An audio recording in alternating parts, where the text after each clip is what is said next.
নমস্কার বন্ধুরা, তোমরা সবাই কেমন আছো? আশা করি তোমরা সবাই ভালো আছো। আমিও খুব ভালো আছি।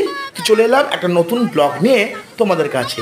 তো দেখতেই পাচ্ছ আমাদের পুবরা মদনপুর গ্রামে কেমনভাবে জল ঢুকছে।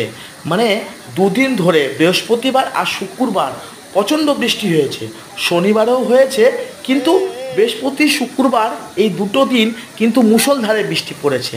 তো সেই কারণে পথ ঘাট নদী নালা সব কিছুই জলে ভরে গেছে, আর হু হু করে কিন্তু গ্রামের দিকে জল ঢুকছে। যাই হোক, তোমরা ঠাকুরের কাছে প্রে করো যেন গ্রামের মধ্যে জল যেন না ঢুকতে পারে, যেন কোনো মানুষের ক্ষতি না হতে পারে। তো দেখতেই পাচ্ছ রাস্তাঘাট পথ ঘাট কিন্তু জলে ভরে গেছে, আর নদীও ভরে গেছে, বৃষ্টিও পড়ে যাচ্ছে। যাই হোক, এইটুকুই। পরে নেক্সট ভিডিওতে দেখা হচ্ছে।